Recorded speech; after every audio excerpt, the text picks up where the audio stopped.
Muy buenos días, sean bienvenidos a este nuevo conversatorio.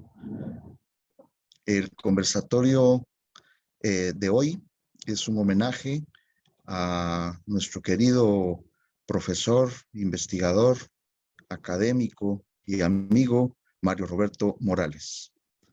Tenemos la participación de el maestro Mauricio José Chaulón Vélez y de la doctora Violeta de León Benítez. Para dar inicio a este conversatorio, dejo la palabra de protocolo a la licenciada Ruth Noemí Cardona, jefa de la editorial universitaria. Tiene la palabra licenciada Ruth Noemí Cardona. Gracias. Buenos días a todas y todos. Hablar del doctor Mario Roberto Morales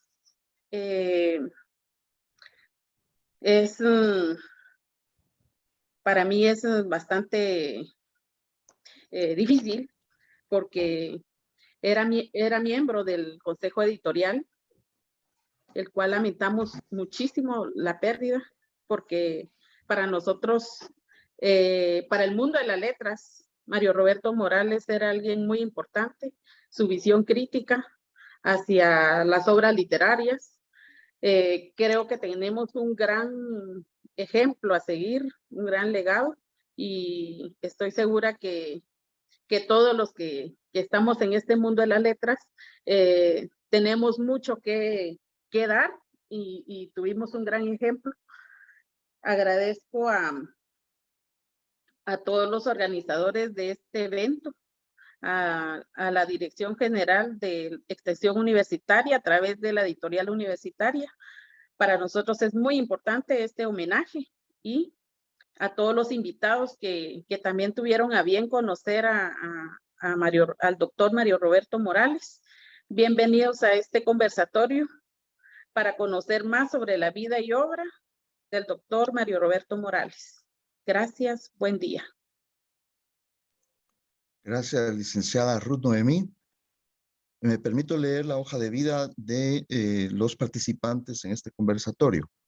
Doctora Violeta de León Benítez es licenciada y maestra en Letras por la Universidad de San Carlos de Guatemala y doctora en Educación por la Universidad de La Salle de Costa Rica.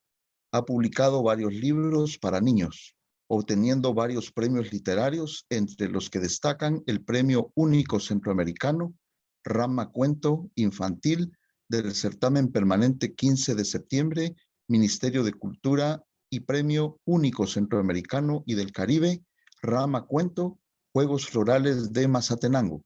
Entre las distinciones obtenidas están la Medalla Humanista Distinguida del Colegio Profesional de Humanidades. El Ministerio de Cultura y Deportes le otorgó reconocimiento como maestra distinguida. Bienvenida, doctora Violeta de León.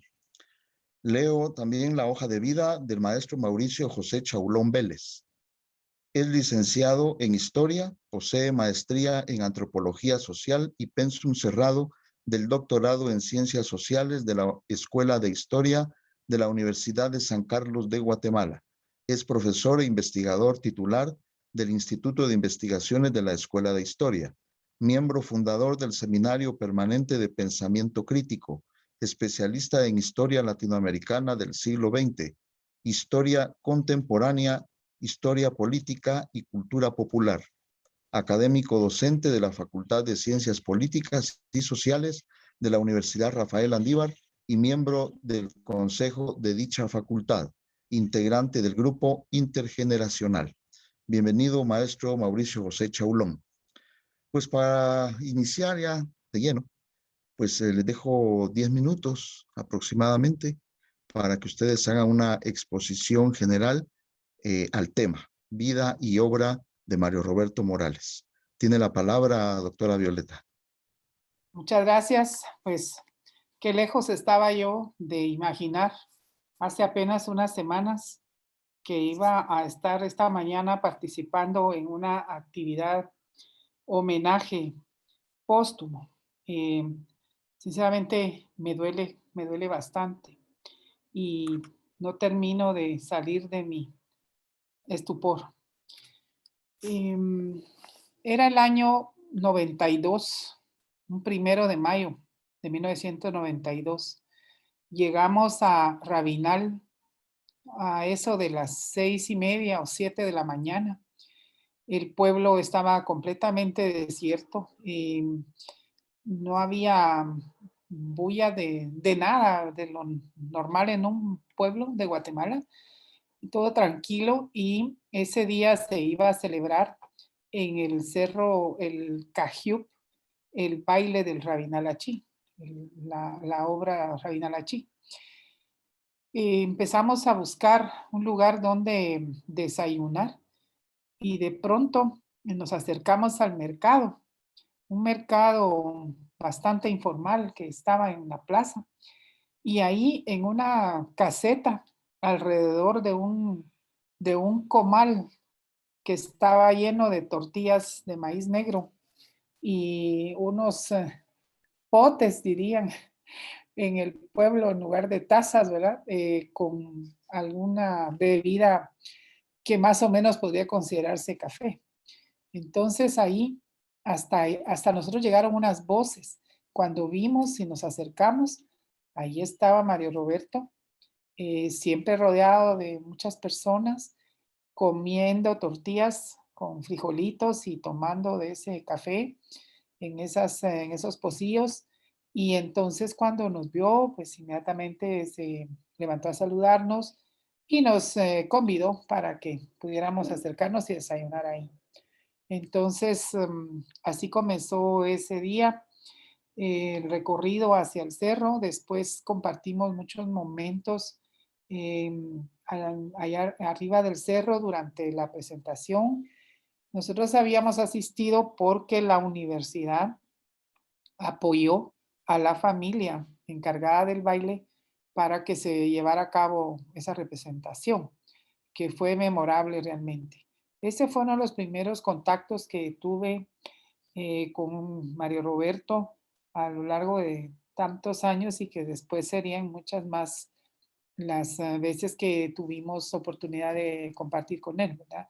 Pero siempre me llamó la atención que él tan vital, tan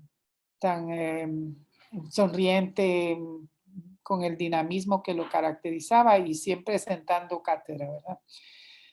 Más adelante yo tuve la oportunidad de organizar un curso para la maestría que estábamos llevando en la Facultad de Humanidades, y entonces logré organizar un curso de testimonio y testimonialidad, que ya saben ustedes que él era experto en ese tema, y entonces se logró que él nos impartiera el curso y aprendimos muchísimo con él en esos momentos de la clase, ¿verdad?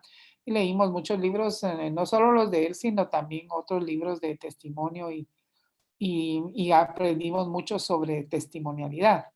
Más adelante también tuve oportunidad de invitarlo a mis cursos. Me gustaba mucho que llegara a hablarle a los alumnos de la lírica, ese libro magistral que tengo por acá, que es el tema de ideología de la lírica, la ideología y la lírica de la lucha armada en Guatemala, en donde él elogia mucho y trabaja a Otto René Castillo y a Roberto Obregón, ¿verdad? Luego también en otra ocasión había yo obtenido un premio por allá en Santa Lucía, Coatzamalguapa, y entonces llegamos al Hotel Santiaguito una noche y era la premiación, iba a ser como 2 horas más tarde. Entonces nosotros llegamos ahí al Hotel Santiaguito y ahí encontramos ahí como perdido en una mesa a Mario Roberto, que estaba peleando con una gran mojarra. Y entonces nos sentamos ahí con él, cenamos, y que sí, él había llegado porque en esa ocasión le habían dedicado los Juegos Florales de Santa Lucía. Entonces, ahora viene que parte de su biografía, ¿verdad? Que él, como todos sabemos, nació en la capital, en el 5 de septiembre, casualmente, de 1947. Y después, a muy temprana edad, yo creo que tendría un añito, los padres lo llevaron a Santa Lucía y ahí se crió. Ahí tuve la oportunidad de tener una infancia muy fresca, muy natural, mucho en contacto con la naturaleza, ¿verdad? Pero más adelante, entonces ya volvió a la capital para estudiar aquí. Se graduó en el colegio, en uno de los colegios más prestigiosos de la época, que no sé si todavía está, que es el Inglés Americano, y ahí sacó el bachillerato, ¿verdad? Ya de ahí, entonces, es cuando se va por la libre. Como el tiempo no alcanza para tanto, solo quiero recordar que obtuvo muchos premios a lo largo de su carrera como investigador, como literato, ¿verdad? Y que más me interesa destacar ciertos aspectos, ¿no? En general, yo diría que son como unos aportes a la sociedad guatemalteca. Recordemos que él era sociólogo y licenciado en letras y filosofía. Entonces, en la entrevista que yo le hice el año pasado, yo le preguntaba que cómo había logrado conciliar, que si había en algún momento alguna discrepancia entre la sociología y la literatura, porque él practicaba las dos de manera impecable, ¿verdad? Sus novelas. Entonces me decía que no tuvo nunca ningún problema, que una le servía de base para la otra y viceversa. Entonces, ese es uno de los aportes que él hace, ¿verdad? Siento yo que es muy importante como un sociólogo que observa de tal manera la sociedad guatemalteca como él lo hizo, puede luego llevarlo al plano literario, ¿no? Eso sin entrar a lo testimonial, que es otra cosa. También yo creo que él aportó mucho al tema de la interculturalidad en nuestro país, a la testimonialidad, ¿verdad? Por ejemplo, en el tema del otro, la otredad, esa temática, esa línea temática que él manejaba también, es un aporte, ¿verdad? En nuestro país a esa discusión. Y lo otro que es muy interesante es cómo él también, yo lo veo como un aporte, ¿verdad? A la literatura guatemalteca, sus opiniones tan contundentes y tan sinceras en relación con a Miguel Ángel Asturias, ¿verdad? Por ejemplo, acá hay un libro por acá donde él habla algo de esto, dice algo muy interesante, lo voy a leer. En la introducción de estética y política de la interculturalidad, él dice, la inquietud de volver a leer Asturias después de varios años me llegó a causa de unas conversaciones con Luis Cardosa y Aragón. Hablamos de Guatemala, de su tragedia y de Asturias.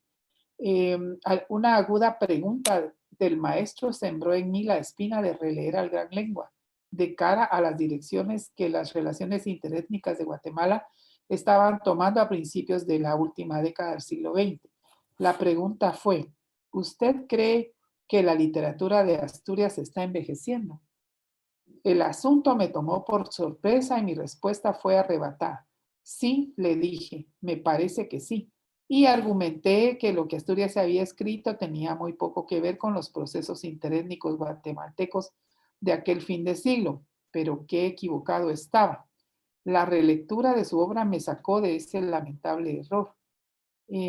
Al final, yo también un primer contacto que tuve con Mario Roberto, aún sin conocerlo, fue cuando estaba estudiando en la facultad, porque de esa época, unos años antes, es aquel famoso ensayo que él escribió que se llama Matemos a Miguel Ángel. Entonces, cuando yo entré a la facultad y hablaban los profesores de ese trabajo de Mario Roberto, a nosotros como alumnos al principio, pues novatos, nos llamaba mucho la atención que alguien pudiera pensar eso, ¿verdad? Pero con el tiempo lo fuimos entendiendo y ahora yo sé que más bien aportó muchísimo al conocimiento de Asturias, ¿verdad?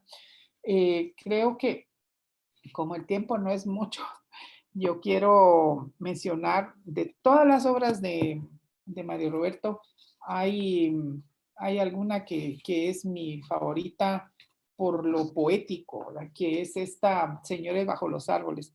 Aquí cito una parte que dice, un párrafo que dice, aquí, como esta sí es una novela testimonial, ¿verdad? Entonces, hay unas partes donde habla el narrador, ¿verdad? El narrador literario. Entonces, esta parte que es impactante. El ejército llega por oleadas, va apareciendo por el llano, asoma por los cerros más bajos. Desde la aldea se mira el puño de puntitos negros confundiéndose con las sombras de las nubes. El ejército asoma cubierto de hojas, con uniformes, pintos y caras manchadas. Muchas caras tiene el ejército. Asoma por el cerro, asoma por el río, va llegando por el camino y de pronto ha rodeado la aldea. Bajo el cielo quebrado de la madrugada o con la penumbra del anochecer, viene el ejército. Son ellos, los del ejército, los que asoman con pintura negra en el rostro. Ellos los que aparecen con antorchas en las manos. Ellos los que queman los ranchos para que la gente no salga y que para que la gente salga y que los niños corran chillando y los ancianos se tropiecen con las piedras. Bueno, ese es uno de los libros favoritos, ¿verdad? Y por otro lado, también algo de lo que poco se habla de Mario Roberto son sus epigramas. Estos, porque también escribió poesía. Aquí cito este breve epigrama que se titula La Bella Muerte. El amor es belleza.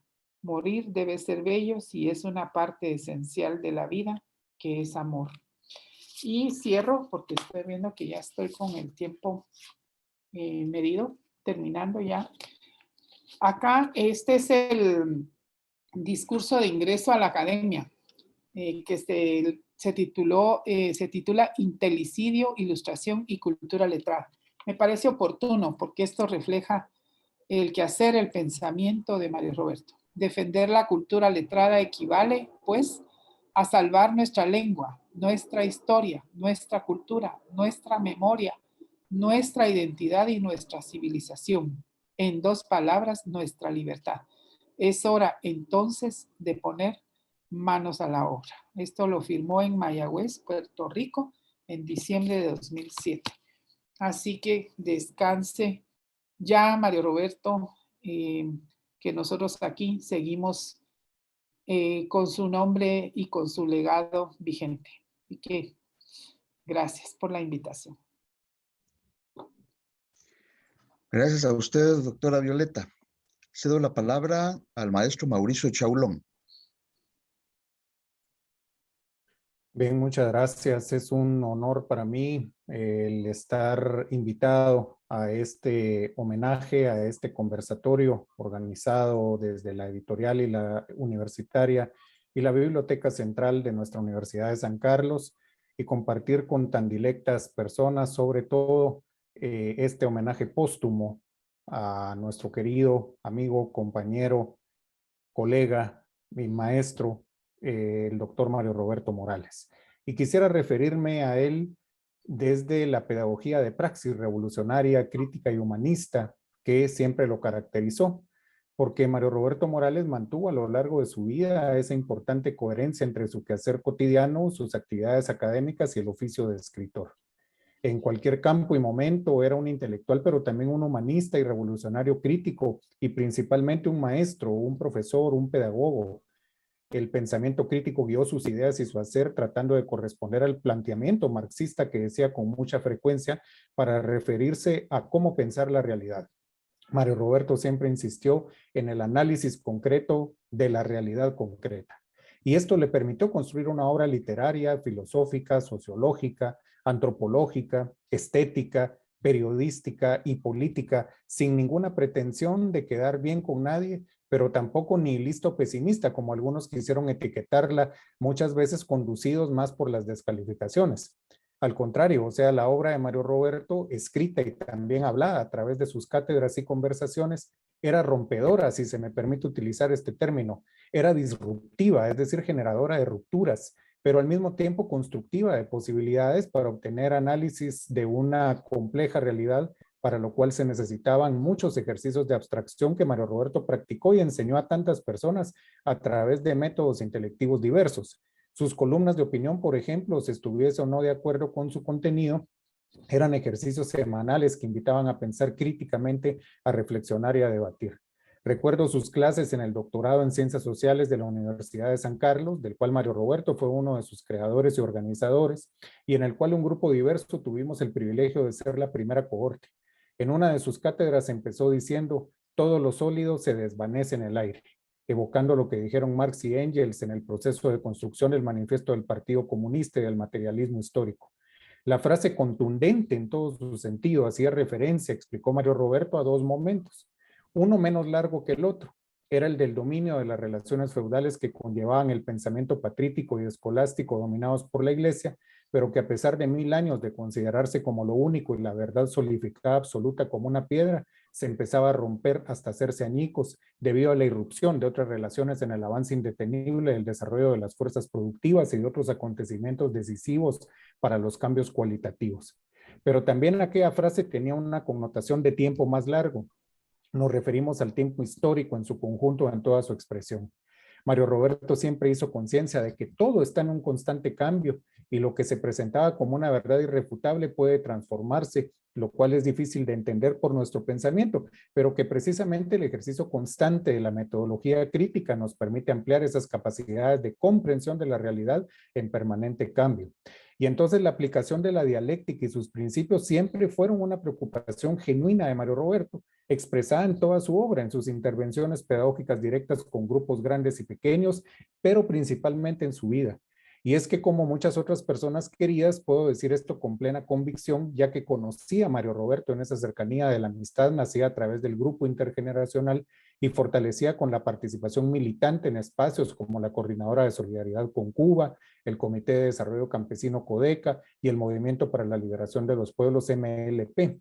Asimismo, abonada a esa amistad con las relaciones académicas dentro de la Universidad de San Carlos, como la del doctorado en Ciencias Sociales a la cual me he referido, y el trabajo entre la Comisión de la Universidad de San Carlos sobre el Bicentenario de la Independencia que coordinó Mario Roberto y los programas transdisciplinares de estudios del Instituto de Investigaciones de la Escuela de Historia, los cuales dirigimos con los queridos colegas Jaime Chicacé y Rafael Castillo Taracena, y que Mario Roberto siempre nos brindó un apoyo importante, así como su confianza académica y personal. Los 4 principios de la dialéctica siempre estaban presentes en el discurso de Mario Roberto, pero no solo como conocimiento de ellos, sino también para aplicarlos en cualquier interpretación, análisis, abordaje o lectura. Así fuese para hablar de una canción de José Alfredo Jiménez, de la militancia en el movimiento armado revolucionario de Mario Roberto, sobre todo en el movimiento revolucionario del pueblo Ixim, o de los complejos textos de Émile Cioran, no digamos de Marx, del comandante Efraín, del comandante Edgar Palmalau, de la defensa de la causa del comandante César Montes, la cual también llevó con mucha dignidad y valentía Mario Roberto, para hablar de Cintio Vitier, por ejemplo, ya fuera para hablar de Rodó, de Asturias, de su amistad con Luis de León, o de la cultura cinematográfica popular mexicana, o de los poemas de Roberto Obregón. El manejo de la dialéctica en Mario Roberto era ya natural, ejerciendo el pensamiento crítico con seriedad o con risas, sin dejar de lado que la militancia revolucionaria tampoco reñía con el hedonismo, como planteó muchas veces, para ser coherentes con nuestra humanidad. Y es que Mario Roberto fue de esos pedagogos que sin saberlo lo fueron, aunque no conociera a quienes estaba dándoles grandes sacudidas de cabeza, grandes sacudidas de corazón, o por qué no decirlo también, grandes sacudidas de ego. Fue así como muchos le buscamos y supimos encontrarnos con él, porque nunca cerró las puertas de intercambiar ideas con nadie, pero eso sí, despreció a los sátrapas, que abundan por mucho en nuestros ámbitos. Esos que llegan únicamente a extraer conocimiento se van y se van con descalificaciones. Y fue muy claro con eso siempre.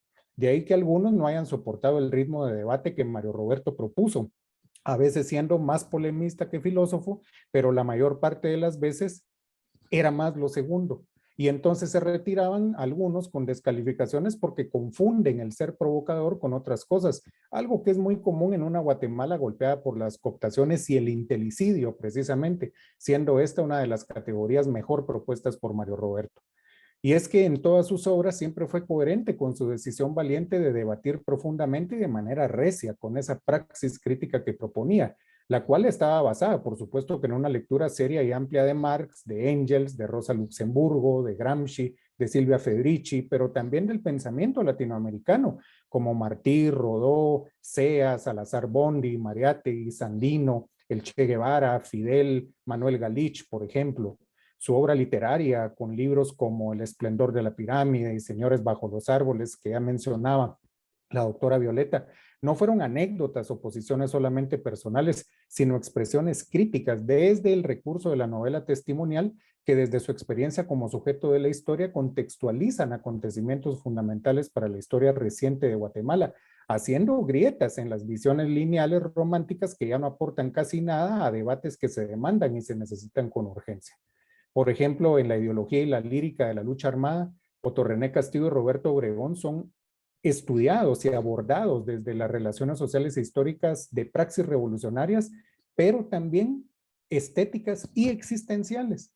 Por lo que ese sentido de colocar al sujeto en la historia y dejar de hacer historias sin sujeto, como lo dicen Denis Jodeley y Hugo Semmelmann, por ejemplo, caracterizó la obra de Mario Roberto. Esto para algunos fue nuevamente confundido, ¿verdad? Debido a que si no se está en la corrección política es un pecado capital, a veces llegando al punto de establecer tribunales inquisitoriales a los que Mario Roberto siempre enfrentó. Por ello fue que trabajos como la articulación de las diferencias o el síndrome de Mashimón, esos discursos literarios y políticos del debate interétnico en Guatemala, les movió el piso a los defensores de posiciones esencialistas, llegando al punto de que varios de ellos prefirieron descalificar que entrar al debate serio, que era lo que un texto de esta envergadura buscó y merecía.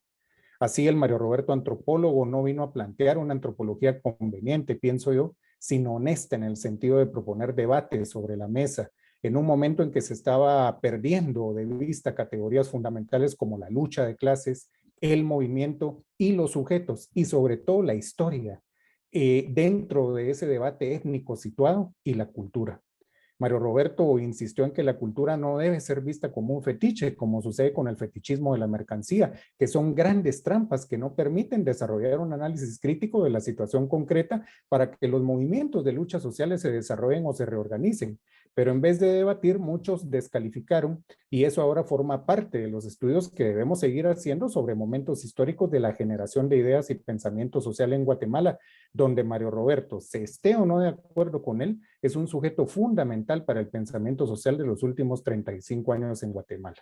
El debate y la invitación a ese pensamiento social fue uno de sus principios y mantuvo hasta el último día de su vida la coherencia de la autonomía, tanto intelectual como moral, Mario Roberto.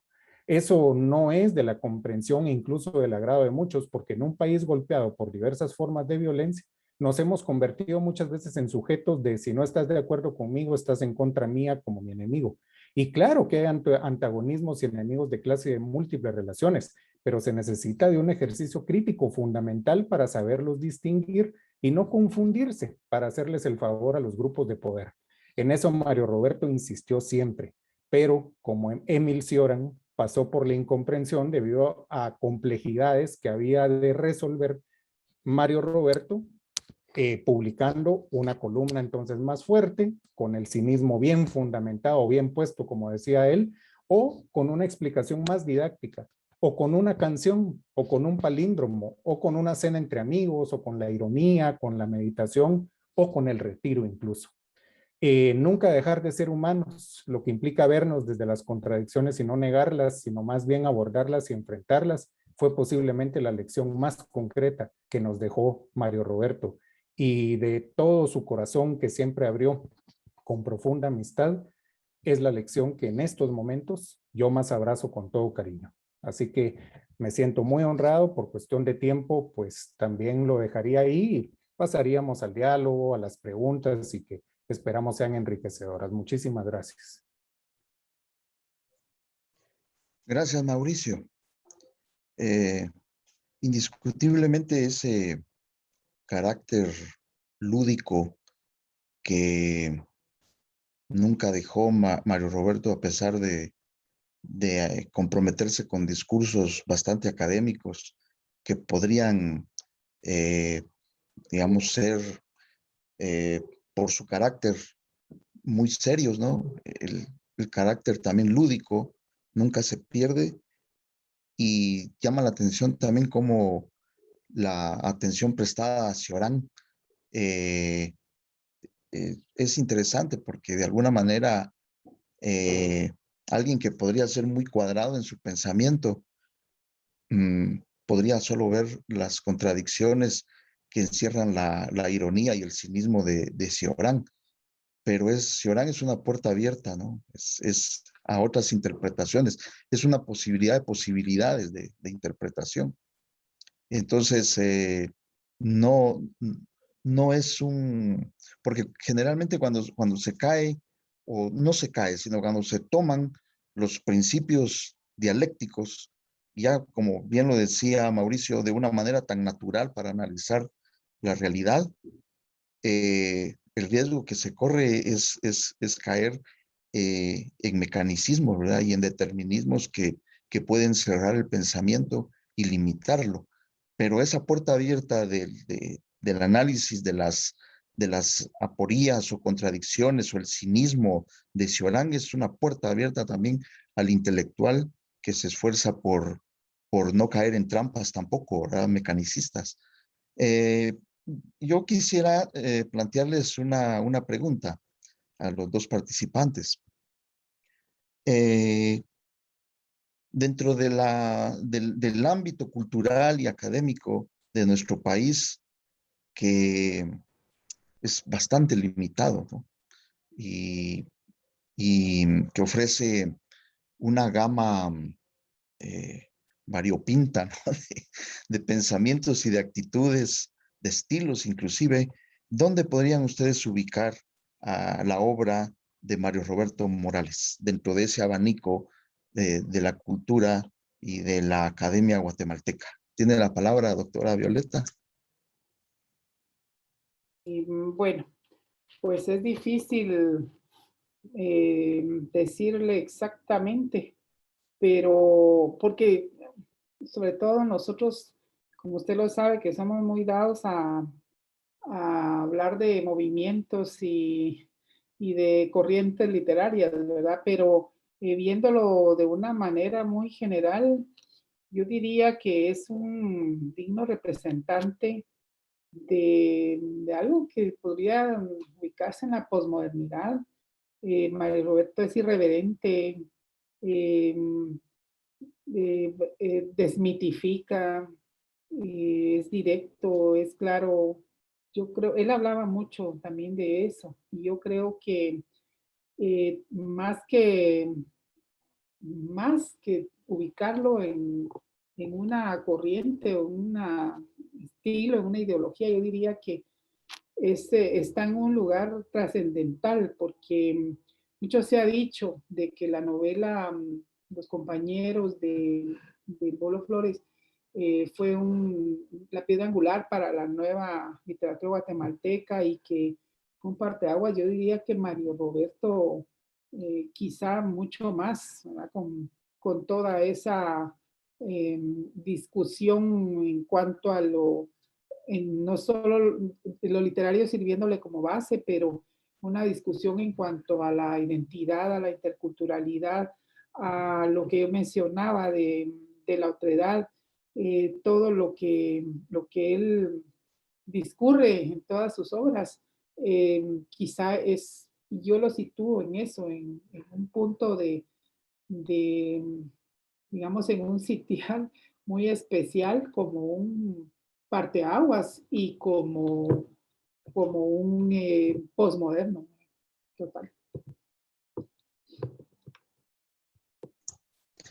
¿Qué dice Mauricio? Sí, coincido con la doctora Violeta, porque si hablamos, digamos, prefiero utilizar ese término que ella dice, ¿no? Ubicar, ¿verdad? Más que clasificar, ¿verdad? Y que usted utilizaba también, Milton, ¿verdad? Ubicar a Mario Roberto. Si hablamos desde un gran contexto sociocultural, definitivamente, la posmodernidad es en donde se sumerge Mario Roberto y nos invita a sumergirnos también, pero no una posmodernidad como señaló Zygmunt Bauman, que puede llevar también a los peligros de una sociedad líquida, donde entonces relativizamos todo, sino aprender a manejar ese momento posmoderno, como lo dijo Mario Roberto Morales en una entrevista que logramos hacerle con Jaime Chicas en el año 2019. Bueno, se trata de atajar los momentos socioculturales que estamos viviendo y eso es lo que va a determinar qué tanto, ¿verdad? Logremos entonces nosotros colocar el pensamiento crítico. Y entonces ahí va la segunda ubicación, el pensamiento crítico. Es decir, uno es el contexto sociocultural y lo otro es esa posibilidad que se tiene de ejercer determinado tipo de ideas, de pensamiento, etcétera, ¿no? Como hablaba Milton sobre lo de Cioran, ¿no? Con el pesimismo, el cinismo fundamentado, pero bueno, ¿cómo lo ejercemos y en qué momento se está ejerciendo? Bueno, en un contexto sociocultural de posmodernidad tan complejo, ¿verdad? Que puede llevar a tantas fragilidades, ¿no? Mario Roberto dispuso valientemente continuar con el pensamiento crítico y eso creo que es uno de sus mejores aportes y de las mejores ubicaciones, porque también el pensamiento crítico tiene diversos contextos, ¿verdad? No es el mismo contexto de pensamiento crítico de Marx y Engels de la mitad del siglo XIX al momento del pensamiento crítico de Mariátegui, por ejemplo, en la primera mitad del siglo XX, o al el momento del pensamiento crítico que nos propone Mario Roberto en la posmodernidad. Yo ahí es donde lo ubicaría.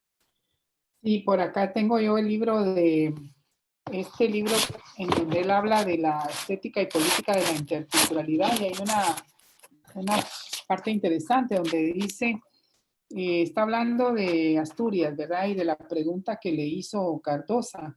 Entonces él dice, le debo a John Beverly, a Gerald Martin, pero especialmente a Beverly, el haber asumido el reto intelectual de leer al revés las teorías críticas.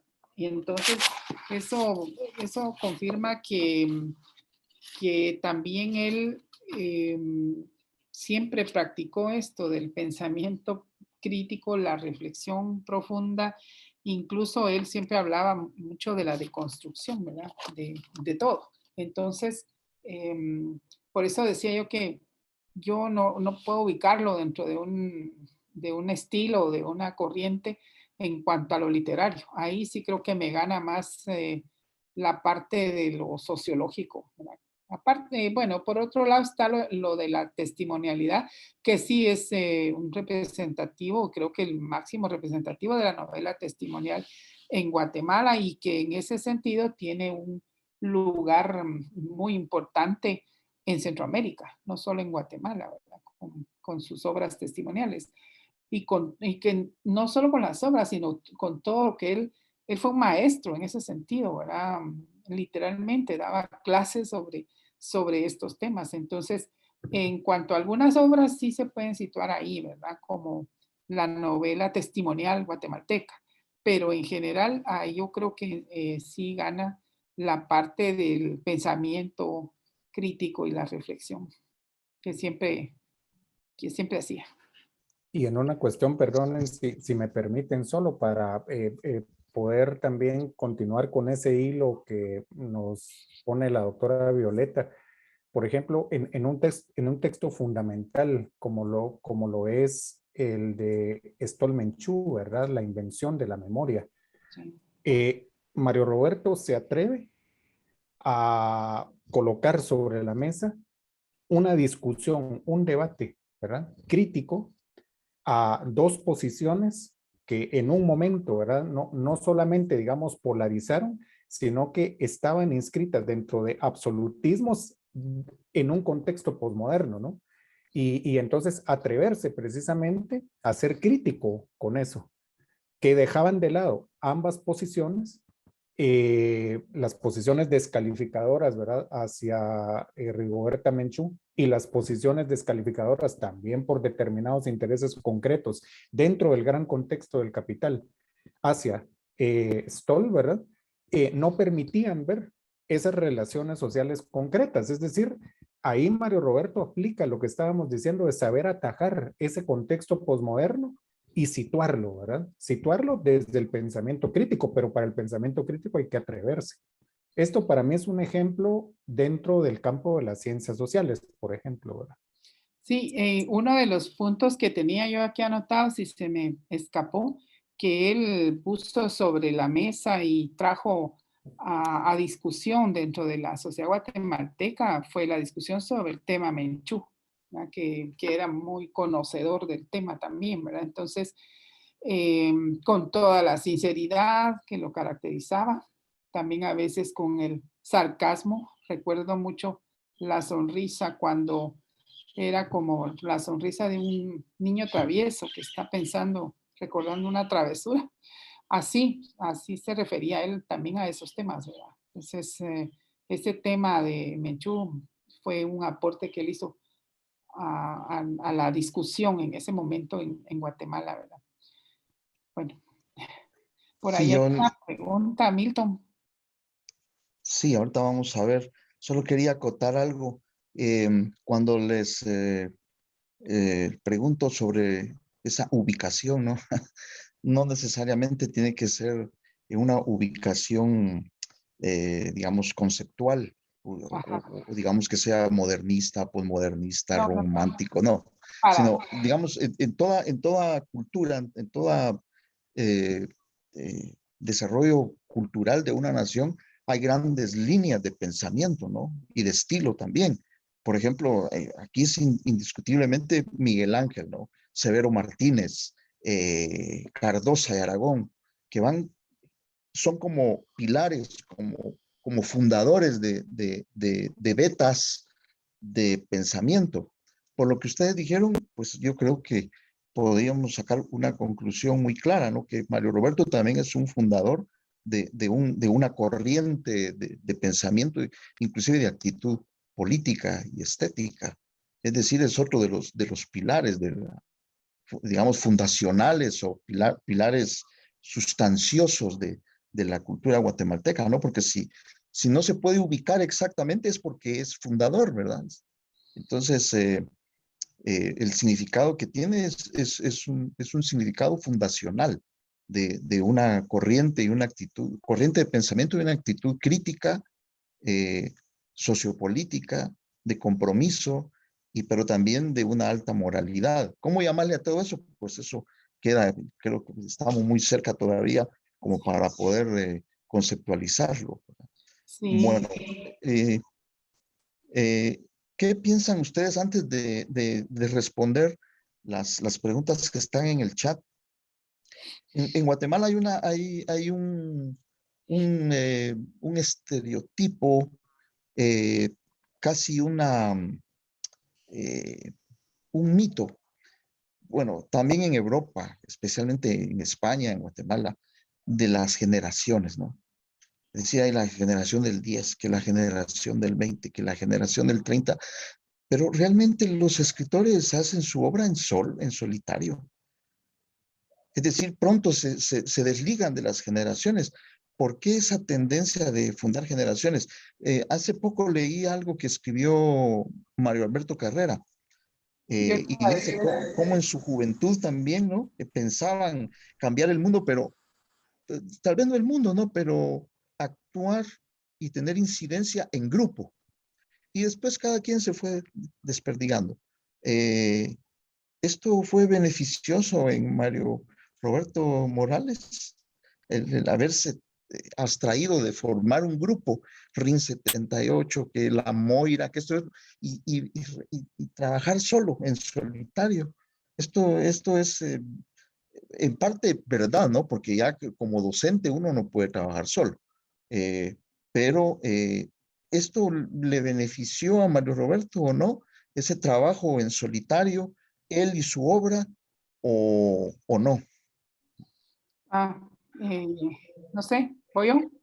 Sí, Yo digo que sí, totalmente, porque yo creo que yo leí lo que escribió Mario Alberto, y sobre todo ayer que me mandó el artículo, y yo creo que hace referencia ahí clara, aunque un poco velada a Mario Roberto, pero él habla de aquel grupo y que se desintegró. Y yo creo que hizo muy bien Mario Roberto. Creo que Mario Roberto no podía estar con ningún grupo. Realmente no podía ser parte de una generación como Nuevo Signo, por ejemplo, ¿verdad? O como Ring 78, ¿verdad? Creo que hizo muy bien porque él su actitud, como usted decía, su personalidad y su línea de pensamiento, su claridad de pensamiento, no podía estar en un grupo, ¿verdad?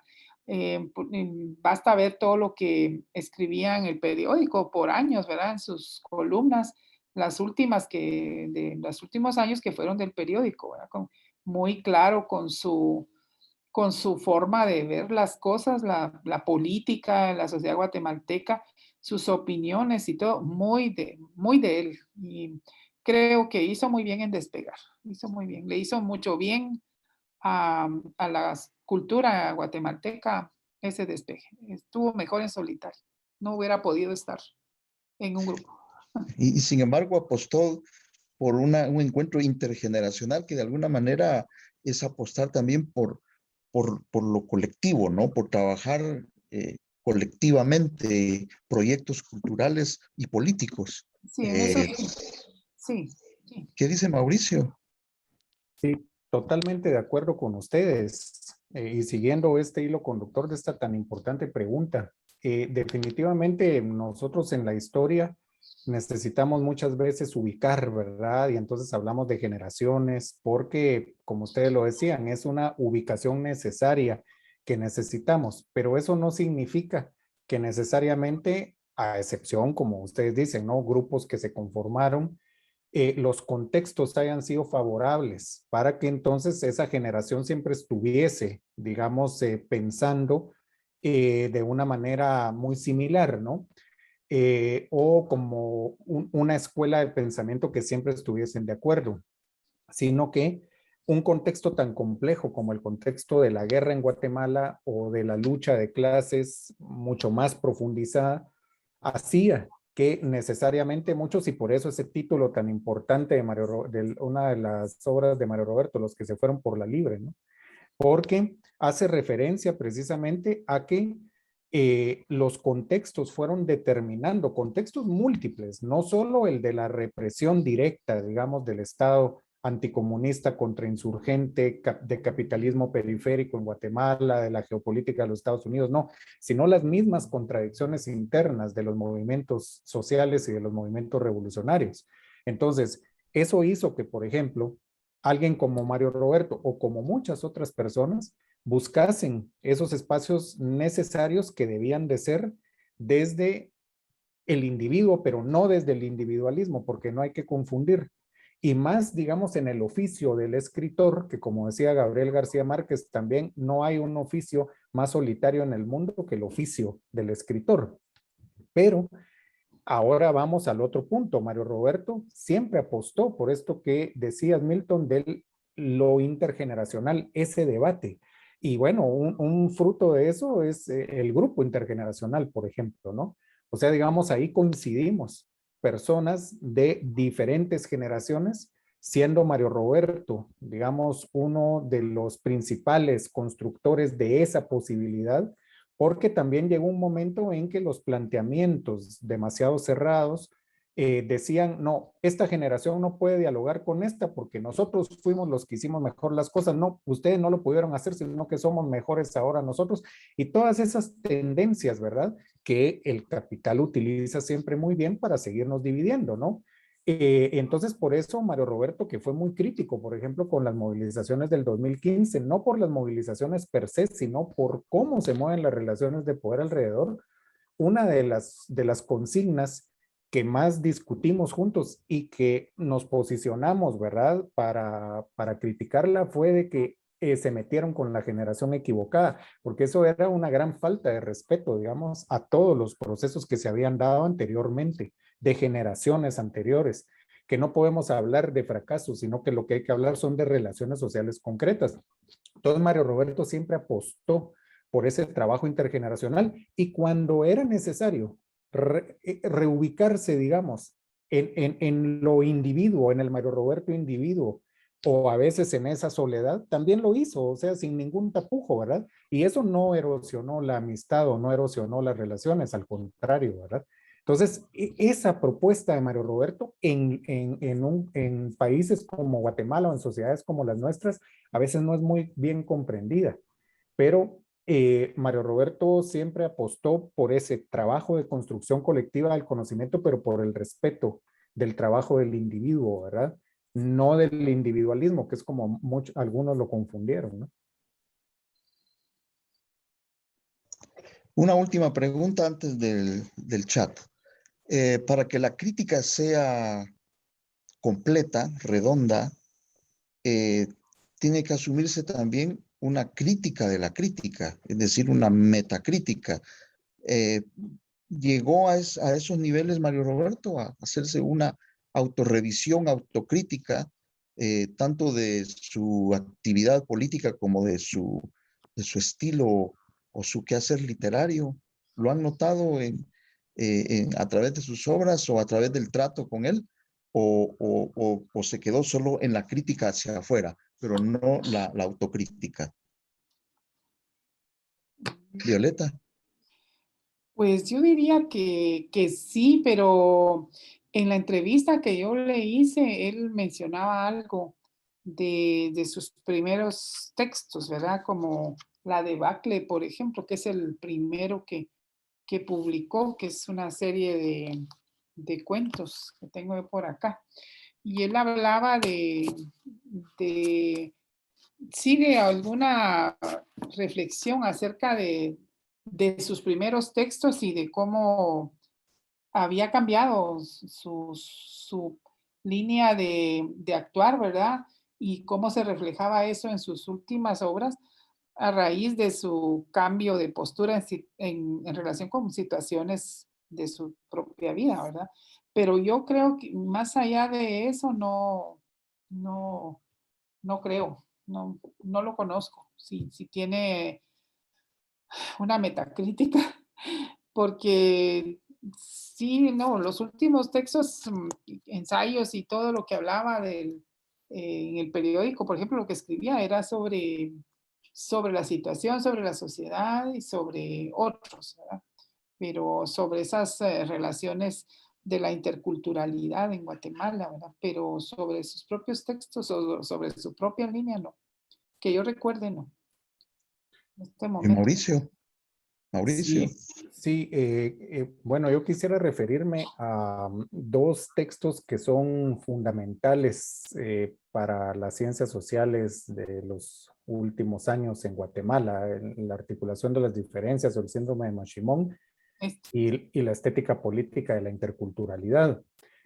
Ahí, por ejemplo, Mario Roberto, cuando se lee profundamente, digamos, sus planteamientos, Mario Roberto, y como lo planteaba la doctora Violeta cuando al principio habló de esa relectura de Asturias, ¿verdad? Leyendo ahí literalmente a Mario Roberto, hay un planteamiento autocrítico. Hay un planteamiento autocrítico en ambos textos, ¿verdad?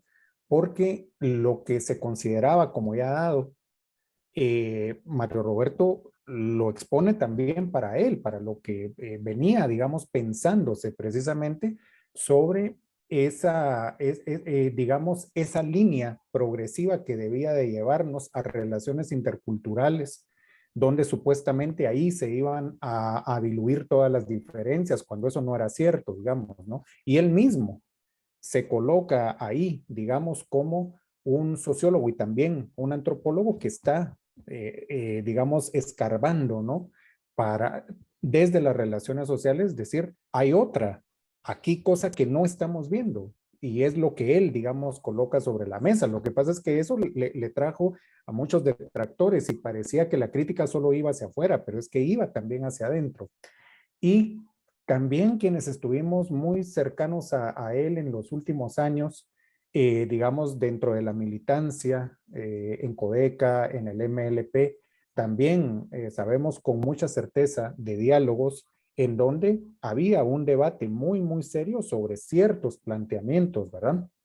Que a la luz, digamos, del contexto que estábamos viviendo, debían de colocarse nuevamente en la discusión y que no era lo mismo, digamos, cómo pensar esas relaciones interétnicas en el hoy, pero lo que sucede es de que Mario Roberto en sus columnas era necesario para él plantear elementos muy concretos para que la comprensión dosificada y pedagógica fuese un poco más accesible y en otros espacios que iban más lentos, es decir, el espacio de la autocrítica siempre va más lento que el espacio que puede parecer un poco más mecánico, ¿verdad?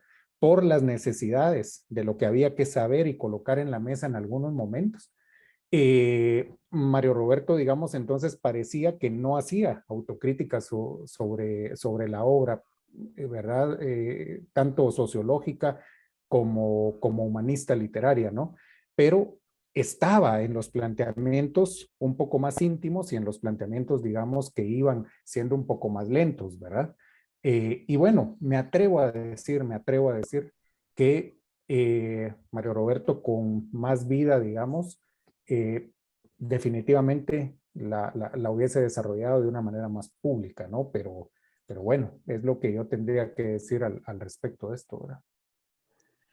Sí, yo les planteé esta pregunta porque se da el caso muchas veces, ¿no? Que no creo que sea el caso de Mario Roberto, eh, de pensadores o críticos que hacen que se hacen autocorrecciones, pero sin reconocerlo, porque de por medio está el orgullo académico.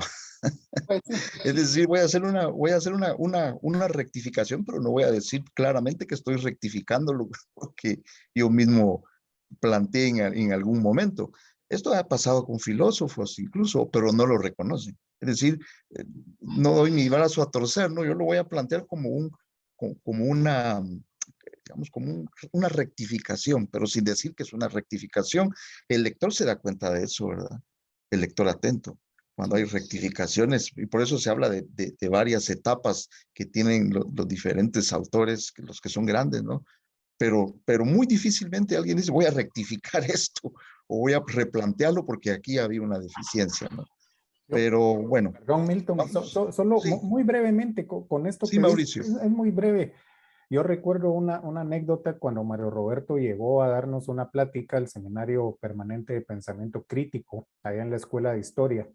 Y entonces él comenzó la plática más o menos con estas palabras. Dijo, yo era de los que principalmente decía, hay que levantarse de los escritorios e ir a hacer la revolución afuera.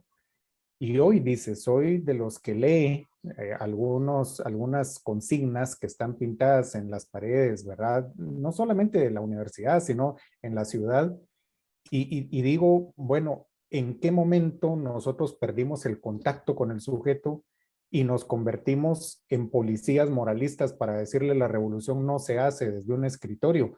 Y entonces yo ahora me replanteo eso, dice, ¿verdad? Y soy autocrítico con eso, porque si nosotros llegamos de esa forma, pues muchas personas no lo van a entender porque no somos capaces de entender su contexto de por qué prefieren permanecer en el escritorio que salir, digamos, a sumarse a una manifestación. Y de ahí, por ejemplo, el compañero o colega Jaime Chicas sacó, por ejemplo, digamos, un concepto, el izquierdómetro, ¿verdad? Que a veces nos medimos por todos esos parámetros.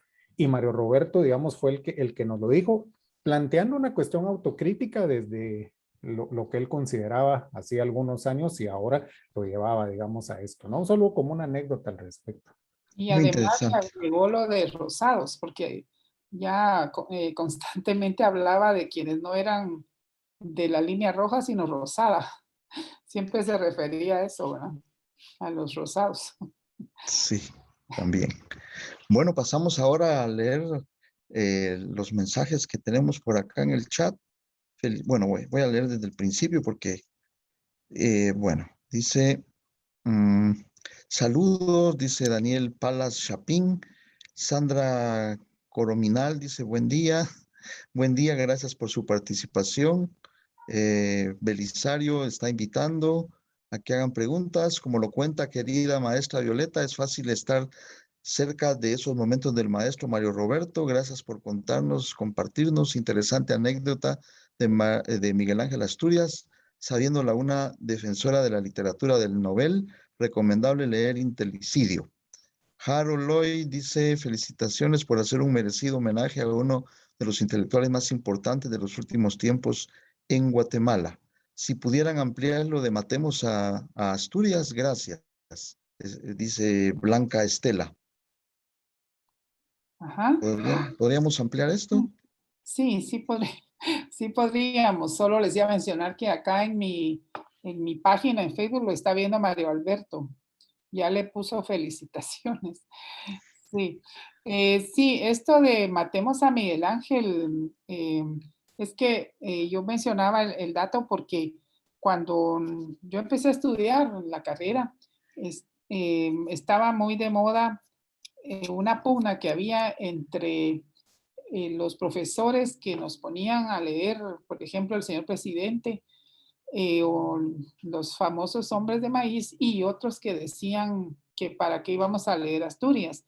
Y entonces de ahí también surgió una idea que persistió durante muchos años, ya cuando yo era docente también, cuando yo les preguntaba a los alumnos o les ponía a leer el señor presidente, me decía, mire, ¿para qué vamos a leer esto? Porque es de Asturias y hay que leerlo y porque es importante. Pero, ay, qué aburrido, Asturias no, pero ¿por qué no? Es que ya lo han leído ustedes. No, no lo hemos leído, pero como que se quedó la idea generalizada de que no había que leerlo y que no, incluso que no valía la pena.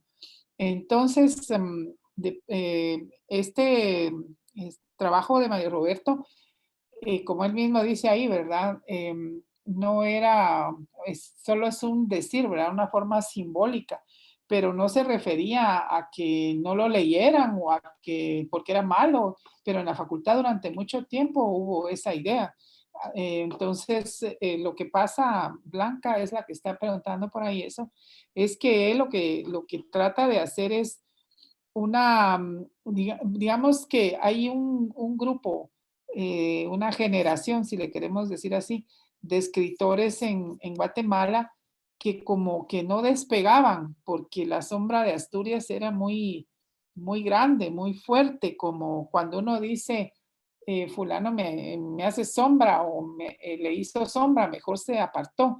Entonces él decía, ya matémoslo, pero ya matémoslo no por otra razón, sino para que pudieran nosotros despegar con sus alas propias, ¿verdad? Entonces, en pocas palabras, esa es la idea. Y él mismo lo dice aquí en este texto que hemos estado mencionando, cuando él habla de que esa pregunta que le hizo Cardosa, dice, le hizo a él ver cuán equivocado estaba. Y entonces más bien le sirvió para una relectura y una revalorización de Asturias. Y esa relectura, empezando por ese, digámosle, manifiesto, y luego la relectura y la revalorización fueron muy valiosas para las generaciones posteriores porque Asturias retomó su lugar, al menos en la facultad, ¿verdad? Entre gente nueva que decía que no lo quería leer, ¿verdad? Pero la idea es esa, salir ya de un autor es tan grande que también además es inalcanzable y no va a dejar escuela tampoco, ¿verdad? E incluso pudo darse en algún momento que hubiese seguidores como los ha habido de todos, ¿verdad? Como en Europa, en la misma América, cuando hubo malos seguidores de Rubén Darío, por ejemplo, ¿verdad? Entonces, era mejor acabar con esa imagen, dejarla en su sitial y por acá agarrar los demás, pues, ¿verdad? A eso se refiere, esto de matemos a Miguel Ángel, ¿verdad? Que fue muy bueno, por cierto. Me imagino que también tenía que ver un poco con esa, digamos, trabajo antropológico que de alguna manera es muy limitado en Miguel Ángel Asturias, ¿verdad? Es decir, como obra literaria es excelente, pero pero como tiene elementos antropológicos, especialmente en Hombres de Maíz, ahí sí hay muchas limitaciones por parte Sí, sí. de Miguel Ángel Asturias. Este libro yo se los recomiendo, léanlo, los muchachos que están acá del Departamento de Letras o Blanquita, que es bibliotecóloga, Estética y Política de la Interculturalidad, es extraordinario y ahí explica todo esto, el debate sobre Asturias y su visión del tema indígena en Guatemala, así, todo esto lo discute él en este libro, pero su manifiesto también iba en ese sentido, en esa línea. Pero también hay un poco de ironía ahí, ¿verdad? Claro. Decir lo que es peligroso hay que matarlo, y Asturias es peligroso porque es fundador de un estilo. Yo tuve compañeros cuando empecé mi carrera en letras que cuando escribían como Miguel Ángel Asturias, Le digo, ¿verdad? Imitando el malos estilo de seguidores Asturias. o seguidores, todos tratando de hacer gitanjáforas, ¿verdad? Y hay una Mauricio, cuestión, ¿algo más? sí, hay una cuestión muy importante que ustedes hablaban ahorita de lo antropológico, que me lleva a una conversación que tuvimos con Mario Roberto una vez en una cena allá en la mezquita, que le gustaba mucho ahí a Mario Roberto, ¿no? Y entonces dice, sí, digamos, hay que reubicar ahí ciertas cuestiones de Asturias, pero no solo desde lo literario, sino también desde lo sociológico, desde lo antropológico, ya que mencionabas esto, Milton. Y entonces decía Mario Roberto, la tesis de Miguel Ángel Asturias del problema social del indio es una tesis que o se odia o, digamos, no se interpreta bien, ¿verdad? Y generalmente, digamos, quienes no la interpretan bien, la dejan suelta y quienes la odian le siguen dando y le siguen dando y le siguen dando, pero ninguno de los dos contextualiza, dice, ¿verdad? Y eso es fundamental, como en la cuestión del debate Rigoberta Menchú Stoll, ¿verdad? Eso es fundamental. Y también ahí entra, digamos, Mario Roberto, o sea, digamos, este ensayo de Matemos Asturias o en este texto, ¿verdad? Fundamental de la estética política de la interculturalidad. También hay una invitación a leer, digamos, Asturias desde las ciencias sociales y no encerrarlo, ya sea desde una solemnidad inalcanzable y entonces volver precisamente, digamos, a Miguel Ángel Asturias inalcanzable hasta el punto, como decían ustedes, que lo que hacían muchas personas pues eran imitar, hay que escribir como Asturias porque si no, no estamos escribiendo literatura guatemalteca, digamos, ¿no? O descalificarlo hasta el punto de considerarlo como un racista sin más ni menos, ¿verdad? Y dejarlo ahí encerrado, sin contextualizar, digamos, a Miguel Ángel Asturias. Ahora, yo difiero un poco en esto de que es un poco limitado, digamos, ahí lo antropológico es como un debate, ¿verdad? Al que hay que entrar, por supuesto, pero ese manejo, digamos, de las relaciones sociales, ese manejo de la cultura de Miguel Ángel Asturias expresaba en todos sus libros, yo creo que él no tenía, digamos, como objetivo un manejo antropológico, sino más bien nos proporciona elementos para la antropología, para la contextualización sociológica, que son sumamente profundos, que no es un llamado a que lo imitemos, sino es un llamado, digamos, a interpretarlo. Y también volvemos a esto que nos invitó siempre Mario Roberto, el hedonismo, disfrutar, ¿verdad? A veces muchas veces, ¿verdad? Desde el campo académico estamos leyendo una novela y empezamos a tratar de rebuscar algunas cosas y de hacer algunos estudios, no. Muchas veces la novela, la película, la obra de teatro es para disfrutarla, ¿verdad? Y a veces también nos tenemos que dar esa posición a la que muchas veces nos invitó Mario Roberto, el hedonismo, ¿verdad? Que también es fundamental. Entonces, hay mucho para hablar de esto de Asturias, pero pues el tiempo es limitado, ¿verdad? Lamentablemente. Sí, esto del hedonismo es tan importante porque eh, generalmente se cree que en el mundo académico, científico, hay una seriedad tal que la seriedad obnubila también el pensamiento, ¿no? Pero lo lúdico, el hedonismo metido incluso en la academia es signo de sanidad, no solo mental, sino sanidad para la propia investigación, para la propia academia. Esa solemnidad del hombre culto, académico, científico, es a veces solo pedantería, ¿verdad? O pose. Bueno, vamos a ver si hay por acá otra pregunta.